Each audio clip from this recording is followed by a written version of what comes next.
Hello, good morning students. आज हम नया टॉपिक पढ़ने वाले हैं न्यूटन सेकंड लॉ।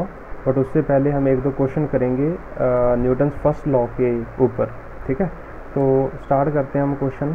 मान लीजिए ये पहला क्वेश्चन है। हमारे पास एक दीवार है, उससे हमने दो स्ट्रिंग्स लगा रखे हैं और उन दो स्ट्रिंग्स के साथ ये मास m लटका रखा है और पूछा गया find tension in the string. तो बिल्कुल आइडेंटिकल स्ट्रिंग्स हैं। ठीक है, अगर स्ट्रिंग्स आइडेंटिकल ना हो तो जो टेंशन होती है वो अलग अलग हो सकती है। तो यहाँ पे ये दोनों स्ट्रिंग्स आइडेंटिकल हैं तो इनकी टेंशन इक्वल ली गई है, तो आपको ये टेंशन बतानी है। ठीक है, तो ये सिस्टम है जो वो इक्विलिब्रियम में है। तो हम ना क्या करेंगे, न्यूटन्स फर्स्ट लॉ यूज़ करके वहाँ से हम देखेंगे कि अगर बॉडी इक्विलिब्रियम में है तो इस पे लगने वाली force in vertical direction and in horizontal direction must be same. ठीक है, अगर ये आपको आइडेंटिकल ना भी गिवन होती स्ट्रिंग तो भी हम मेकआउट कर लेते।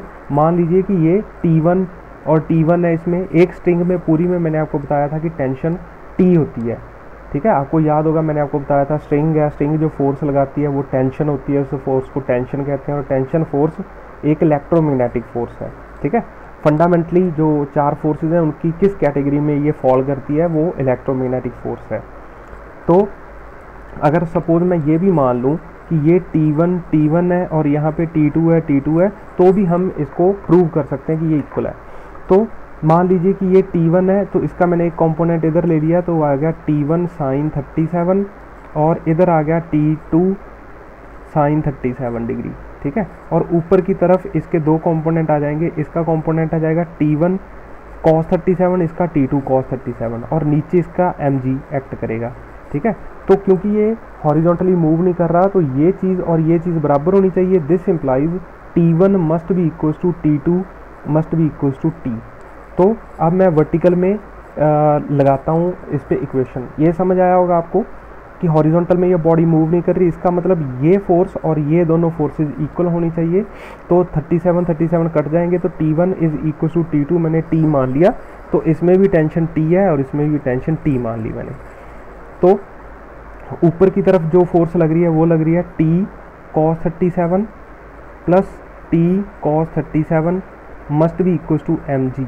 तो ये मेरे पास आया 2T cos 37 कितना आता है, cos 37 होता है 4/5 इज इक्वल टू mg। तो this implies T is equal to 5 mg/8। तो ये पहली इक्वेशन आ गई मेरे पास, ये पहले क्वेश्चन का आंसर है मेरे पास। आप ऐसे निकालते हैं लगने वाली फोर्सेज। अब दूसरा क्वेश्चन है जो वो आप खुद ट्राई कीजिए और उसके बाद इसका सोल्यूशन देखिए। तो यहाँ पे दो स्ट्रिंग्स हैं, एक में टेंशन T1 है, एक में टेंशन T2 है। तो हम ऐसी क्वेश्चंस को करने के लिए एक्स एक्सिस में और वाई एक्सिस में फोर्सेस को रिजॉल्व करते हैं और इक्वेशंस को इक्वेट करते हैं। क्यों? क्योंकि हमने ये पढ़ा था कि according to Newton's first law अगर बॉडी मूव नहीं कर रही तो उस पर नेट फोर्स 0 होना चाहिए, और ये बॉडी अगर इक्विलिब्रियम में है तो इस पर net force in X axis and in Y axis 0 होना चाहिए। तो इसको सॉल्व कर लेते हो, खास बात नहीं है। ये नीचे की तरफ mg आ जाएगा, तो T2 के दो कंपोनेंट आ जाएंगे, एक आ जाएगा T2 sin 37 और एक ऊपर की तरफ आ जाएगा T2 cos 37। तो अब मैं यहाँ से इन y एक्सिस अगर मैं इसको सॉल्व करूँ, इन y एक्सिस सारी फोर्सेस इक्वेट कर दूँ तो लेफ्ट हैंड साइड और राइट हैंड साइड में लगने वाली फोर्सेस हो जाएंगी T2 sin 37 must be equal to T1। ठीक है, तो T2 sin 37 होता है 3/5 इज इक्वल टू T1। तो यहाँ से मैं T1 और T2 में रिलेशन आ गया। अब मैं इन वर्टिकल डायरेक्शन लिखता हूँ। इन एक्स एक्सिस उस इस डायरेक्शन में अगर मैं फोर्सेस को रिजॉल्व करता हूँ तो T2 cos 37 must be equal to mg। तो आप यहाँ से T1 और T2 की वैल्यूज निकाल सकते हैं। ठीक है, तो T2 कितना आ गया, cos 37 होता है 4/5, तो T2 is equal to 5/4 mg। और यहाँ से मैं T1 की वैल्यू भी लिख सकता हूँ। T1 की वैल्यू कितनी आ जाएगी, T1 की वैल्यू आ जाएगी मेरे पास 5/4 mg। T2 की वैल्यू इंटू 3/5, 5 ने 5 को मार लिया तो 3/4 mg। ये मेरे पास वैल्यू आ गई T1 और T2 की। आगे जो चीज़ है that is called Newton second law of motion. ठीक है, तो पहले हम इसकी स्टेटमेंट देखते हैं Newton second law of motion की। The net force applied on a body is equal to rate of change of momentum. अगर आप किसी बॉडी के ऊपर कोई फोर्स लगाते हो तो उसका मोमेंटम चेंज हो जाता है, ठीक है। तो अगर वो बॉडी का मोमेंटम चेंज नहीं हो रहा तो उस पर नेट फोर्स जो लग रही है वो ज़ीरो है, ठीक है। तो पहले हम मोमेंटम के बारे में पढ़ लेते हैं, फिर हमें इस स्टेटमेंट के बारे में पता चल जाएगा। तो व्हाट इज़ मोमेंटम? मोमेंटम को हम P से लिखते हैं और ये होता है mv, ठीक है। बेसिकली जो मोमेंटम है वो आपको ये बताता है कि किसी चल रही बॉडी को रोकना कितना मुश्किल है या रुकी हुई बॉडी को चलाना कितना मुश्किल है, ये उसका मोमेंटम बताता है, ठीक है। जैसे एक ट्रक है, एक कार है, तो एक ट्रक को रोकना बहुत मुश्किल है एज़ कम्पेयर टू एक कार, क्योंकि ट्रक का मोमेंटम ज़्यादा है। जितना मोमेंटम ज़्यादा उतना उस चीज़ को रोकना ज़्यादा। तो it tells us about how hard is to stop a body, greater is momentum harder will be to stop it, ठीक है। उतना ही उस बॉडी को रोकना मुश्किल है। तो जो मोमेंटम है वो एक वेक्टर क्वांटिटी है, P is equal to mv। तो जो मोमेंटम है वो मास और वेलोसिटी दो चीज़ों पे डिपेंड करती है, m और v पे, ठीक है। तो यूनिट इसकी आगे किलोग्राम मीटर पर सेकेंड और डायमेंशंस ml/t-1। तो मास के m आगे, मीटर के l आगे और ये s के टाइम के आगे मेरे पास -1। तो मोमेंटम है जो मेरे पास वो आया mv, ठीक है। तो बताया गया कि फोर्स है जो किसी बॉडी पे लगने वाली net force according to Newton second law, the net force applied on a body is equal to rate of change of momentum, कि वो उसका मोमेंटम कितनी तेज़ी से चेंज हो रहा है, ये उसकी फोर्स बताएगी। जितनी ज़्यादा फोर्स उतनी तेज़ी से उसका मोमेंटम चेंज होगा, ठीक है। अब इसको भी थोड़ा सा देख लेते हैं। According to Newton second law F is equal to dmv/dt, ये हो गया rate of change of momentum.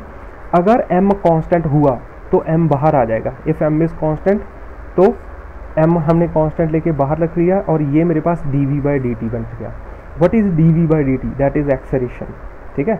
तो force is equal to mass into acceleration होता है, बट तब होता है जब मास इज कांस्टेंट है, जब मास कांस्टेंट है, ठीक है।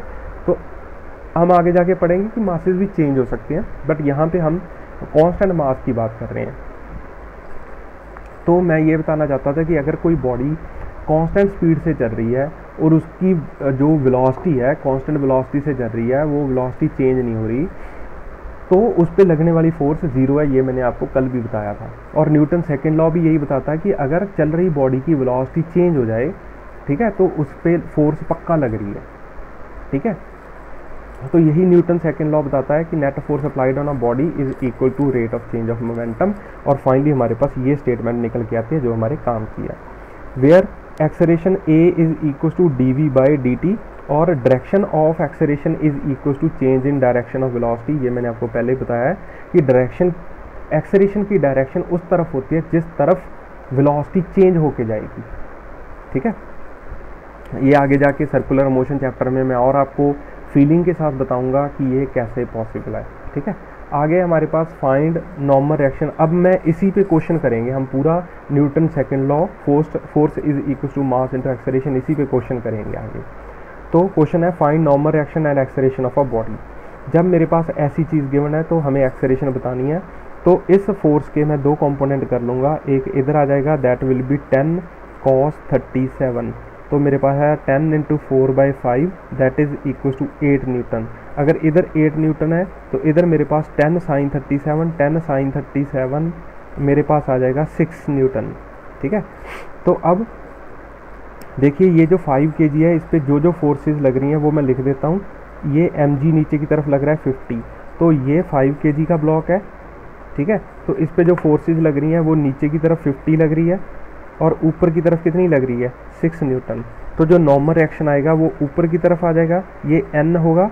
और n कितना होना चाहिए? अगर ये बॉडी ऊपर नीचे नहीं मूव कर रही तो according to Newton first law इस पे नेट फोर्स 0 होनी चाहिए। तो मैं लिख दूंगा इसको n + 6 must be equal to 50, दो n is equal to 44 newton. तो नॉर्मल रिएक्शन आ गया 44।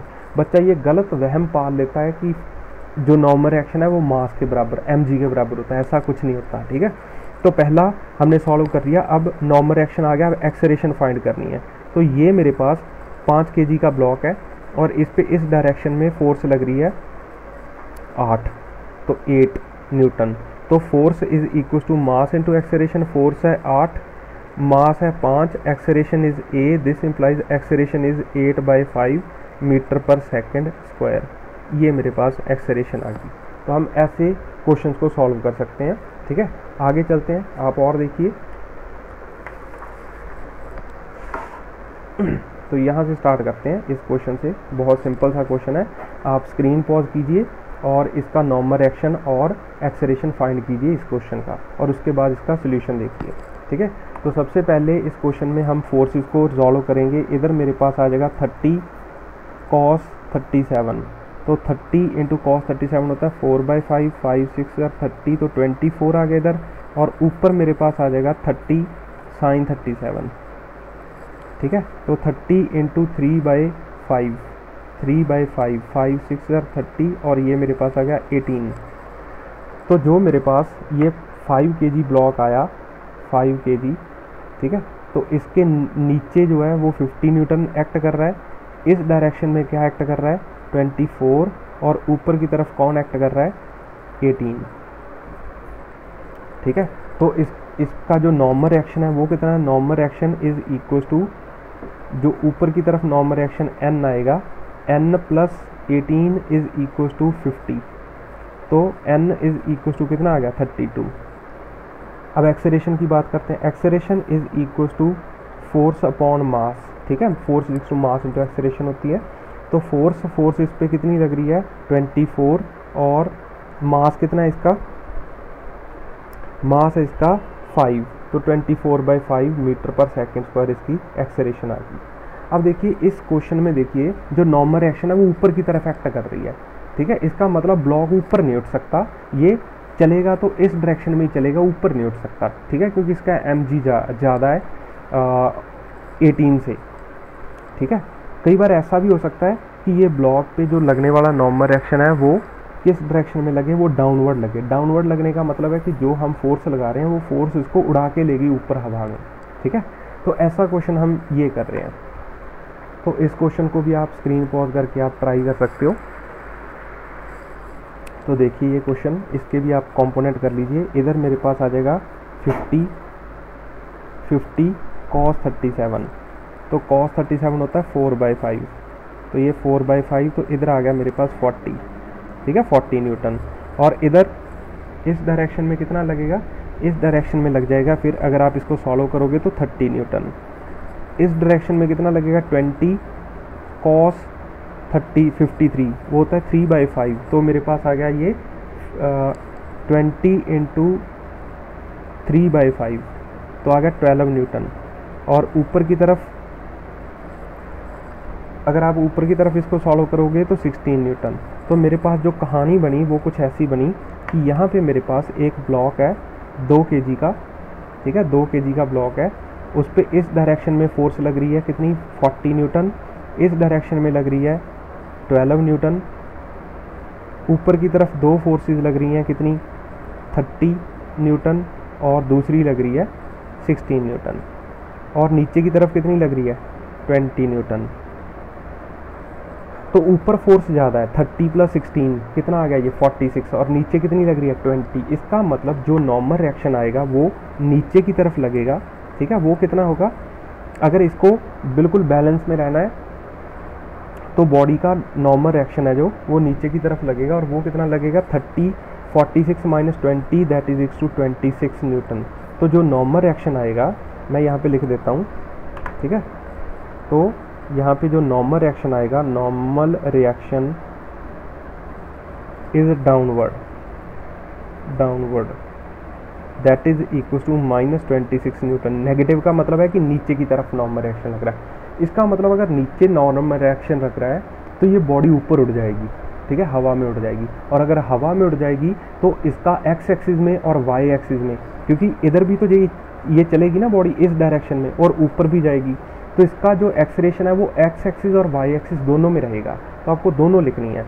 तो एक्सेलरेशन हम इसका फाइंड करते हैं। एक्सेलरेशन पहले हम इन एक्स एक्सिस लिखते हैं, एक्स एक्सिस। तो एक्स एक्सिस में नेट फोर्स कितनी है, 40 माइनस 12।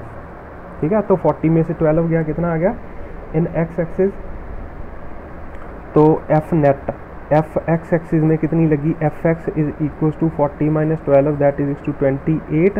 तो acceleration in X axis is equal to acceleration is force upon mass, force is 28 divided by 2 that is to 14 metre per second square. तो ये X axis में acceleration आ गया। ऐसे ही वाई एक्सिस में, इन वाई एक्सिस, ठीक है, जो नेट फोर्स ऊपर की तरफ लग रही है वो कितनी लग रही है, ये कितना आ गया 30 + 16। तो एफ वाई में 30 + 16 minus 20 that is to 46 minus 20 is equal to 26 newton. तो acceleration in Y axis is equal to 26 divided by 2 is equal to 13 metre per second square in positive y. तो जो एक्सेलरेशन आई मेरे पास, acceleration को मैं ऐसे लिख लूँगा, ये मैं लिखूँगा नेगेटिव 14 आई कैप, नेगेटिव 14 आई कैप। नेगेटिव क्यों, क्योंकि इस तरफ नेगेटिव एक्स एक्सिस में ये बॉडी चलेगी, क्योंकि इस पॉजिटिव में तो 12 लग रहा है, इधर 40 लग रहा है। तो नेगेटिव 14 आई कैप प्लस 13 जे कैप, ठीक है। तो ये 13 जे कैप और नेगेटिव 14 आई कैप, ये इसके ऊपर नेट एक्सेलरेशन है बॉडी, ठीक है। तो हम ऐसे निकाल सकते हैं। होप आपको ये समझ आया होगा। कुछ नहीं है, सिंपल कैलकुलेशन है, आपको वेक्टर सॉल्व करना आना चाहिए और फिर तो प्लस माइनस है और फिर force equals to mass into acceleration, ये फॉर्मूला लगाना है। नेक्स्ट क्वेश्चन है हमारे पास ये, हमारे पास दो बॉडीज़ हैं, m और 2m की बॉडीज़ को हमने दो इंक्लाइंड सरफेस पे रख दिया, ठीक है, और आपको बताना है कौन सी चीज़ पहले नीचे आएगी। तो इस चीज़ को आप पहले ध्यान से समझिए, फिर उसके बाद हम क्वेश्चन करेंगे कि इसके मासेस को, एक्सेलरेशन को कैसे रिजॉल्व करना है। हमें पता है कि इसका मास है जो वो बिल्कुल नीचे की तरफ एक्ट करेगा इस डायरेक्शन में mg। अगर ये 90 है, अगर ये थीटा है, ये 90 है, तो ये कितना हो गया 90 माइनस थीटा। और अगर मान लीजिए मैं इस लाइन के परपेंडिकुलर एक ऐसे ड्रॉ कर लूँ, ऐसे, ठीक है, तो क्योंकि ये एंगल 90 है, ये 90 माइनस थीटा है, तो ये एंगल कितना आ जाएगा थीटा, ठीक है। और इसका मैं एक कंपोनेंट इस डायरेक्शन में ले लूँगा ऐसे, तो जो mg है उसका एक कंपोनेंट आ जाएगा mg cos थीटा और इधर आ जाएगा mg sin थीटा। तो ये चीज़ आपको याद रखनी है भाई, ये बहुत इंपॉर्टेंट चीज़ है, ठीक है। तो इसकी एक्सेलरेशन मान लीजिए इस डायरेक्शन में आ गई, ऐसे ही इसका 2mg नीचे की तरफ एक्ट करेगा 2mg, और इधर आ जाएगा मेरे पास 2mg, ये एंगल थीटा आ जाएगा, ये भी एंगल थीटा है, तो ये एंगल थीटा, तो ये मैं बार बार नहीं बताऊंगा कैसे आया, यहाँ पे मैंने बताया है। तो ये आया 2mg cos थीटा और इधर आएगा मेरे पास 2mg sin theta, 2mg sin theta. तो इस पे जो नेट फोर्स लग रही है F net is equal to mass into acceleration. F net कितनी लग रही है देखिए, और देखिए यहाँ पे नॉर्मल रिएक्शन कितना आएगा, एक नॉर्मल रिएक्शन ये ग्राउंड सरफेस इसको ऊपर देगा, तो नॉर्मल रिएक्शन इस केस में आ जाएगा mg cos थीटा, ठीक है। और इस केस में भी एक नॉर्मल रिएक्शन ऊपर की तरफ आएगा, तो यहाँ पे इसको मैं n1 मान लेता हूँ, इसको मैं n2 मान लेता हूँ, तो n2 is equal to 2mg cos theta. तो देखिए जो नॉर्मल रिएक्शन है वो mg के बराबर नहीं होता, वो कुछ भी हो सकता है अकॉर्डिंग टू द कंडीशन। तो एफ नेट इस पे जो फोर्स लग रही है, देखिए इस डायरेक्शन में तो इस पर कोई फोर्स नहीं लग रही, क्योंकि जितनी नीचे की तरफ लग रही है उतनी ऊपर की तरफ ग्राउंड दे रहा है, इसीलिए वो ऐसे नहीं ग्राउंड तोड़ के नीचे आ जाएगा, क्योंकि ग्राउंड भी उसको एक अपोजिंग फोर्स दे रहा है। तो इस डायरेक्शन में इस पर नेट फोर्स कितनी लग रही है 0, ठीक है। इस डायरेक्शन में इस पर फोर्स लग रही है वो कितनी है mg sin theta is equal to mass into acceleration. Mass ने मास को मार दिया, तो एक्सेलरेशन इसकी कितनी आ गई g sin थीटा।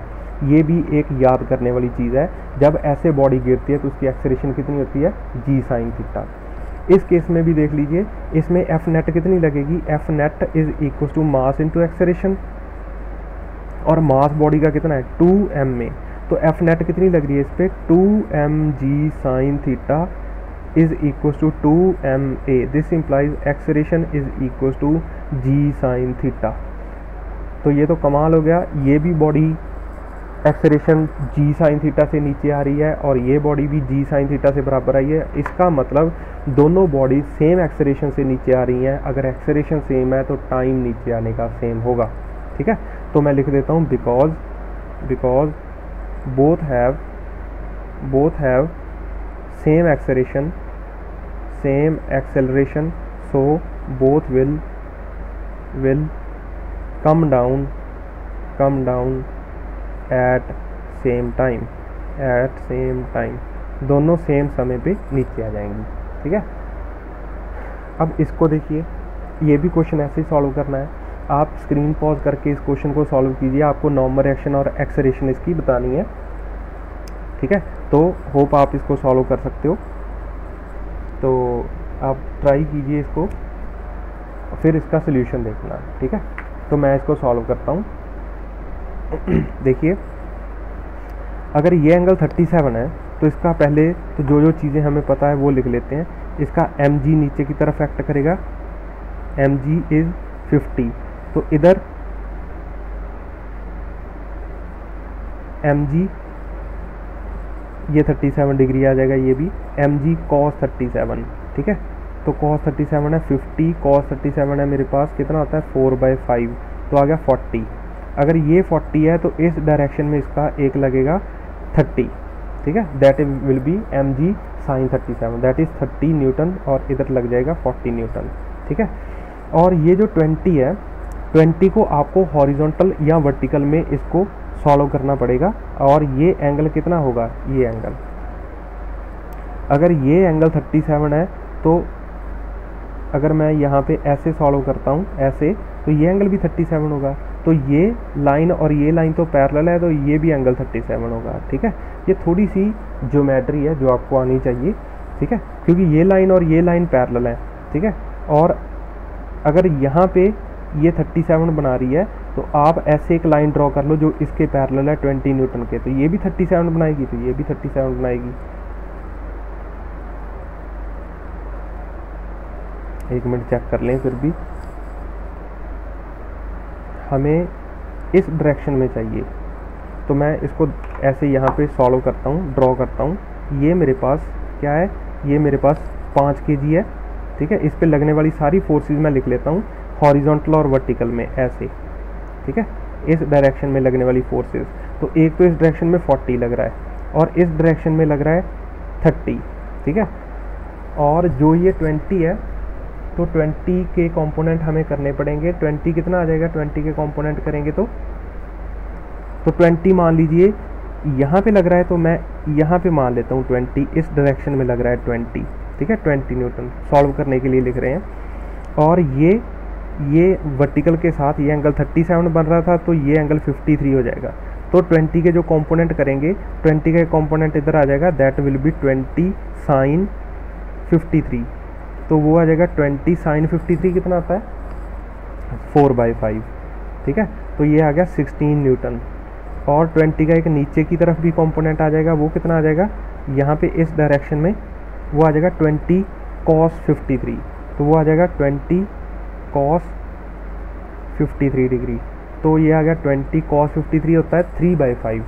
ठीक है, 3/5, तो ये मेरे पास 12 न्यूटन आ गया।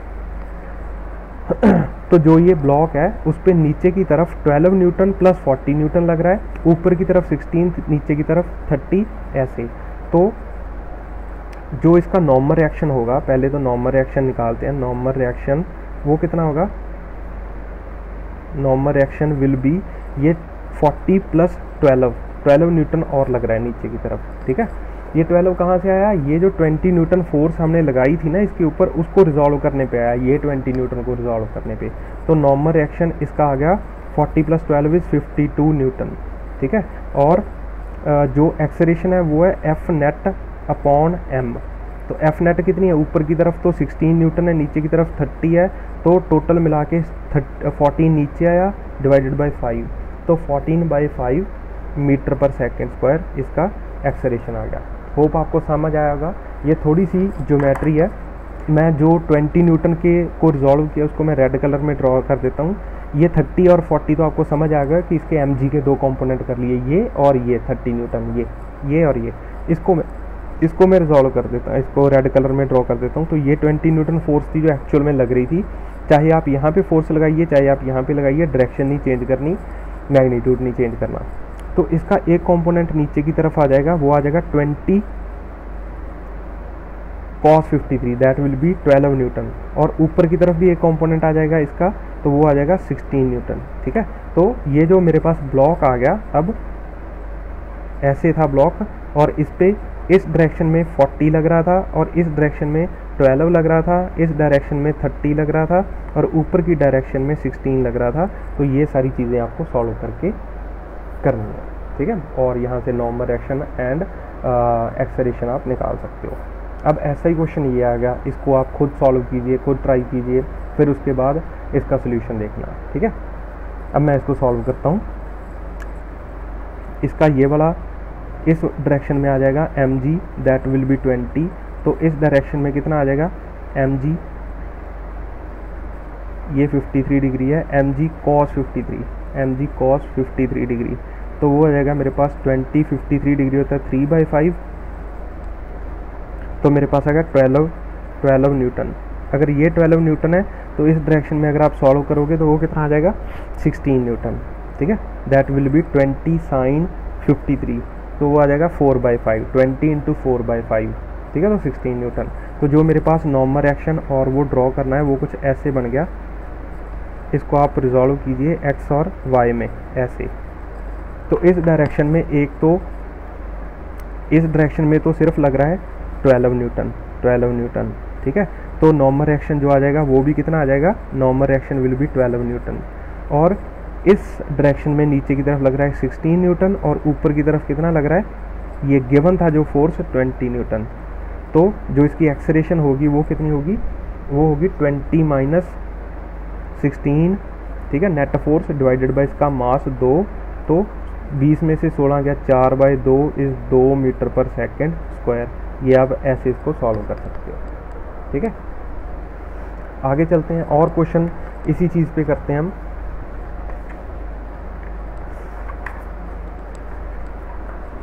इसी टेक्निक पे, इसी तर्ज पे एक और क्वेश्चन देखते हैं जो कि अच्छे क्वेश्चन कहलाते हैं। थोड़ा सा मैथमेटिक्स इन्वॉल्व है इसमें।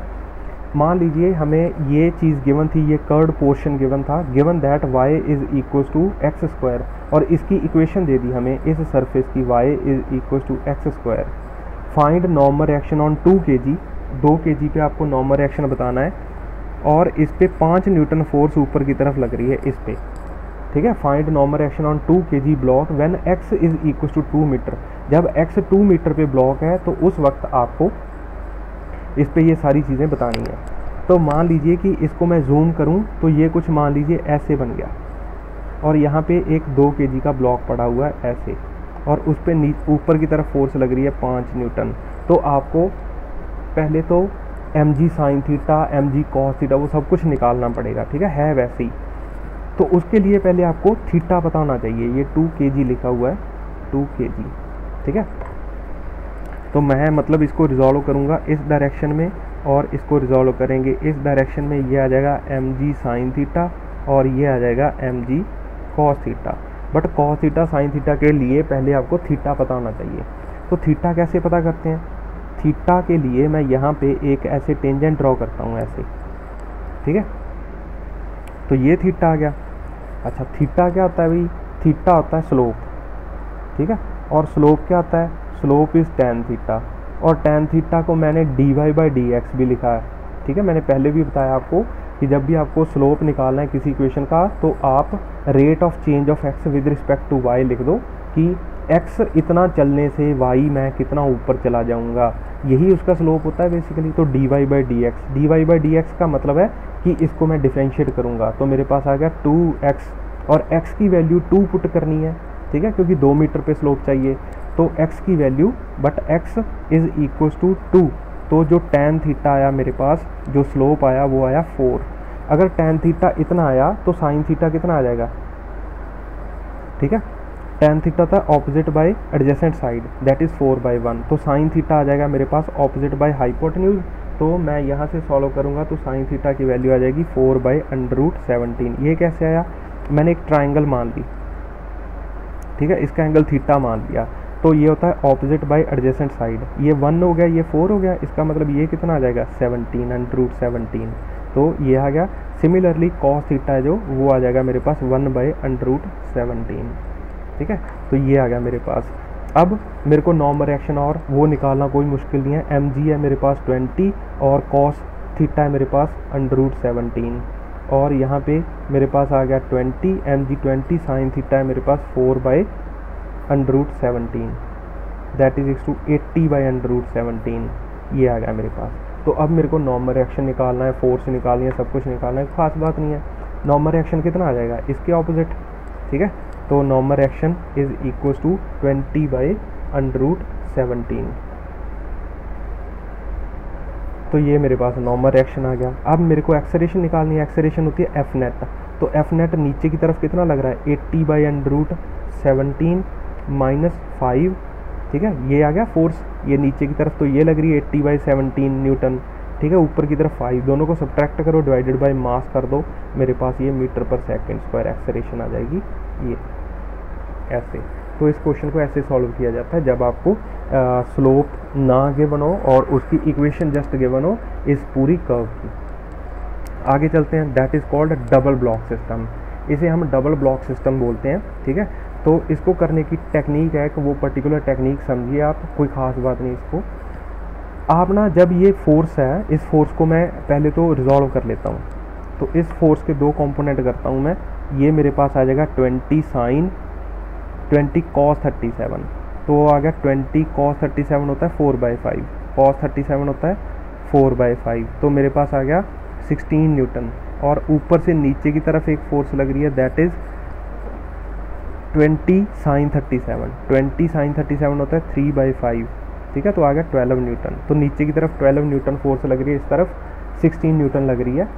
तो आप ना इसको सॉल्व करने के लिए जो टेक्निक है, कंसिडर, क्योंकि दोनों सॉलिड ब्लॉक्स हैं, जितनी फोर्स जो फोर्स इस पे लग रही है, तो जितनी एक्सेलरेशन से 2 kg चलेगा उतनी फोर्स से चलेगा। क्योंकि अगर मान लीजिए 2 किसी और एक्सेलरेशन से चल रहा है, फोर्स स्लो चल रहा है, तो 2 तो इसके अंदर घुस जाएगा, बट ये दोनों सॉलिड है तो ये एक दूसरे के अंदर नहीं घुस सकते, ठीक है, तोड़ नहीं सकते। तो consider the whole system as a single block. तो पूरे सिस्टम को आप सिंगल ब्लॉक मान लीजिए ऐसे, जो कि है 6 किलोग्राम का। और इस पे जो फोर्स लग रही है वो कितनी लग रही है, इस डायरेक्शन में 16 न्यूटन, ठीक है। तो एक्सेलरेशन है जो इसकी, वो कितनी आ जाएगी, वो आ जाएगी मेरे पास, acceleration is force upon mass. तो मेरे पास आ गया 8/3 मीटर पर सेकंड स्क्वायर, ठीक है। तो अब मैं इसकी पर्टिकुलर की वो निकाल लूँगा एक्सेलरेशन। तो ये दोनों ही कितने से चल रहे हैं, this is a common acceleration, common acceleration. इसका मतलब जो ये 2 kg वाला ब्लॉक है वो इस डायरेक्शन में कितने से चल रहा है, एक्सेलरेशन है उसकी 8/3, ठीक है। तो मेरे को नॉर्मल रिएक्शन निकालना है। नॉर्मल रिएक्शन देखिए, जो 2 kg वाला है उस पर इस डायरेक्शन में 4 kg वाला लगाएगा, और 4 kg वाले पे इस डायरेक्शन में लगाएगा 2 kg वाला। तो इस डायरेक्शन में तो 16 न्यूटन फोर्स लग रही है 2 kg ब्लॉक के ऊपर, और इस डायरेक्शन में एक नॉर्मल रिएक्शन है, normal reaction on 2 due to 4। तो अगर मैं इसको सॉल्व करूंगा तो मेरे पास आ जाएगा 16 minus normal reaction on 2 due to 4 is equal to mass of the block into acceleration of the block, ठीक है। ये मास ऑफ द ब्लॉक है into acceleration of the block है, ऐसे करेंगे। तो मेरे पास आएगा 16 minus 16/3 is equal to normal reaction on 2 due to 4। तो इसको आप सॉल्व कीजिए और आपके पास आंसर आ जाएगा, this implies normal reaction on 2 due to 4 is equal to 32/3, ठीक है। तो ऐसे ही मैं अगर 4 kg ब्लॉक है जो, उसको देखूं तो 4 kg ब्लॉक के ऊपर एक तो ये फोर्स लग रही होगी, normal reaction on 2 due to 4, और इसकी एक्सेलरेशन कितनी है, इसकी एक्सेलरेशन भी 8/3 है। तो मैं चेक कर लेता हूँ कि क्या वो वही आती है 32/3। तो normal reaction force is equal to mass into acceleration. तो मास इसका है 4 और एक्सेलरेशन है 8/3, तो 32/3 बिल्कुल परफेक्ट। जो मतलब normal reaction on 2 due to 4 आई, वही normal reaction on 4 due to 2 भी आई। तो नॉर्मल रिएक्शन ऑन ये 4 ड्यू टू 2 है, ऐसे 4 due to 2, normal reaction on 4 due to 2 भी इतनी ही आती है। तो ये इक्वल एंड ऑपोजिट, ये तो जस्ट चेक करने के लिए किया था ये वाला स्टेप, वरना क्वेश्चन तो यहाँ पे ये सॉल्व हो गया था। अब ऐसा ही क्वेश्चन ये 3 ब्लॉक सिस्टम में आ गया। अब मैं चाहता हूँ कि आप स्क्रीन पॉज कीजिए और इस क्वेश्चन को, या ऐसे करते हैं, आप इस क्वेश्चन का मुझे सोल्यूशन भेजिए। ठीक है, ये जो क्वेश्चन है इसका आप नॉर्मल रिएक्शन बताना है, 1 2 पे कितना लगाता है, 2 3 पे कितना लगाता है, सारे नॉर्मल रिएक्शन आपको भेजने हैं ये। ठीक है, तो मैं ये क्वेश्चन आपको होमवर्क के लिए देता हूँ। अब मैं ये क्वेश्चन को सॉल्व करता हूँ। ठीक है, तो मान लीजिए इसको पहले तो हम लिख लेते हैं, आपको एक्सेलरेशन और नॉर्मल रिएक्शन बतानी है दोनों की। तो बताना है कि यहाँ पे नॉर्मल रिएक्शन कितना है। फाइंड नॉर्मल रिएक्शन, क्वेश्चन लिख देता हूँ मैं। क्वेश्चन है find normal reaction between 2 and 4 kg, 2 और 4 kg के बीच का नॉर्मल रिएक्शन बताना है। तो इस पे जो नीचे की तरफ इसका मास एक्ट कर रहा है वो है 20, इसका जो एक्ट कर रहा है वो है 40, इसका एक कंपोनेंट आ जाएगा इधर और इसका एक कंपोनेंट आ जाएगा इधर। वो कितना होगा, ये होगा 20 cos 37 होता है 4/5, तो 5 4 20 तो आ गया 16 न्यूटन। और इसका भी इधर आ जाएगा 40 × 4/5, तो 5 8 40, 8 4 32 न्यूटन। और इसका इधर आ जाएगा कंपोनेंट या हम ऐसे करते हैं, इसको FBD बना के सॉल्व करते हैं। ये जो 2 kg ब्लॉक है, ठीक है, उसका इस डायरेक्शन में फोर्स लग रही है इस पे 16 न्यूटन। इसका मतलब जो नॉर्मल रिएक्शन यहाँ पे आया वो भी कितना आ गया, 16 न्यूटन। और इस डायरेक्शन में इस पे फोर्स लग रही है mg sin 37, mg कितना है 20 sin 37 होता है 3/5, 5 4 20, दैट इज 12 न्यूटन। तो इस डायरेक्शन में 12 न्यूटन फोर्स लग रही है। और यहाँ पे मान लीजिए कि जो 4 kg है वो इस पे ऐसे एक नॉर्मल रिएक्शन लगा रहा है, force on normal reaction on 2 due to 4 kg। तो मैं इसको सॉल्व करता हूँ। ठीक है, और पहले आपको ये पता करना था कि ये दोनों चल किस एक्सेलरेशन से रहे हैं। तो उसको सॉल्व करने के लिए पहले ये स्टेप करना पड़ेगा। मान लीजिए कि ये दोनों ऐसे 6 kg ब्लॉक है, ठीक है, और इस पे इधर कितना आ जाएगा 6 cos 37, और उसकी एक्सेलरेशन हम निकाल लेंगे एक्सेलरेशन। ठीक है, तो वो कितना आ जाएगा mg 60 sin 37 होता है 3/5, तो ये आ जाएगा 36 न्यूटन फोर्स लग रही है। तो एक्सेलरेशन जो आया वो आया 36 डिवाइडेड बाई 6, दैट इज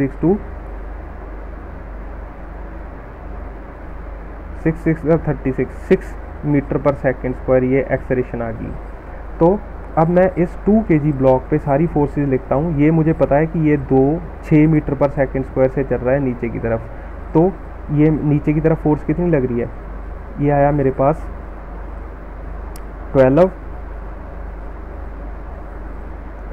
ये मेरे पास फोर्स आ गया, मास सॉरी इसको ऐसे लिखना चाहिए, मास इनटू एक्सेलरेशन प्लस, या ऐसे लिखना चाहिए F net is equal to mass into acceleration, ऐसे लिखना चाहिए। तो F नेट कितनी लग रही है इस 2 kg पे, नीचे की तरफ लग रही है 12 प्लस एक normal reaction on 2 due to 4, mass इसका है 2, एक्सेलरेशन इसकी 6, तो ये 12 ने 12 को मार दिया। तो ये क्या बन गया, normal reaction on 2 due to 4 is 0। ये क्या बात बनी, इसका मतलब normal reaction on 2 due to 4 is 0। This implies normal reaction on 4 due to 2 is also 0। मतलब कि एक दूसरे पे नॉर्मल रिएक्शन नहीं लगा रहे। अच्छा, ये क्या होगा, हाँ ये बिल्कुल सही है, क्योंकि दोनों हमने पहले पिछले केसेस में भी हमने पढ़ा है कि जब हम दो बॉडीज़ को ऐसे नीचे फेंकते हैं, जैसे इस केस में आया था, तो दोनों सेम एक्सेलरेशन से नीचे आते हैं। अगर वो दोनों सेम एक्सेलरेशन से नीचे आ रहे हैं तो वो एक दूसरे के ऊपर नॉर्मल रिएक्शन बिल्कुल नहीं लगाएंगे, और दोनों सेम एक्सेलरेशन से नीचे आ रहे हैं। तो ये ना बिल्कुल ऐसा केस है जैसे मान लीजिए एक बच्चा है, ठीक है, वो यहाँ पे खड़ा है और वो अपने सर पे एक मास m का बैग रख के नीचे छलांग लगा दे। तो जब वो नीचे गिर रहा होगा तो इस बच्चे की एक्सेलरेशन कितनी होगी, मान लीजिए ये बच्चा नीचे गिर रहा है ऐसे, तो इसकी एक्सेलरेशन कितनी होगी g। जो बैग सर के ऊपर रखा हुआ है उसकी एक्सेलरेशन कितनी है g। तो दोनों सेम एक्सेलरेशन से नीचे गिर रहे हैं दोनों, तो एक दूसरे पे नॉर्मल एक्शन नहीं लगाएंगे तो इस बच्चे को इस बैग का कोई मास फील नहीं होगा जब तक वो हवा में गिर रहा होगा। ऐसा ही ये केस है, क्योंकि ये भी जी साइन थीटा से नीचे गिर रहा है, ये भी जी साइन थीटा से नीचे गिर रहा है, तो इनका आपस में नॉर्मल रिएक्शन जीरो हो जाता है इस केस में। ये हमने प्रूव भी किया। यहाँ पे प्रूव करने के लिए हमने क्या किया, सबसे पहले दोनों ब्लॉक को एक मान लिया, ये 6। फिर हमने ये देख लिया कि इसकी एक्सेलरेशन कितनी है, ये जी साइन थीटा से इसके ऊपर फोर्स लगेगी, दैट विल बी 36 न्यूटन इस पे नेट फोर्स लग रही है। तो एक्सेलरेशन हमने निकाल लिया, acceleration is force upon mass, तो 6 आ गई मेरे पास। अब मैंने 2 kg को रिजॉल्व किया, सिर्फ FBD बनाई किसकी, 2 kg की, तो नीचे की तरफ 16 लग रहा है, खैर उससे लेना देना नहीं है। इस डायरेक्शन में इस पर 12 न्यूटन लग रही है, तो मैंने फॉर्मूला लगाया F net is mass into acceleration. F net कितना है, इस पर एक इस डायरेक्शन में फोर्स लग रही है 12 न्यूटन, और एक पीछे से जो नॉर्मल एक्शन मैंने माना कि लगा रहा है फोर्स, हालांकि हमने सॉल्व करने के बाद पता चला कि वो नहीं था, बट वो मान लिया मैंने कि ये लग रहा है, और मास इसका 2 है और एक्सेलरेशन इसकी 6 है, तो ये normal reaction on 2 due to 4 is 0।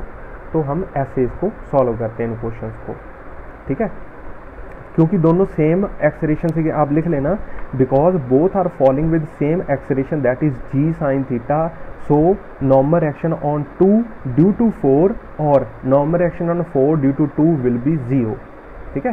तो आज तक यही, अगर कोई और प्रॉब्लम है तो मुझे ज़रूर बताना, और ये क्वेश्चन है जो इसका आप सॉल्यूशन भेजिए, ठीक है।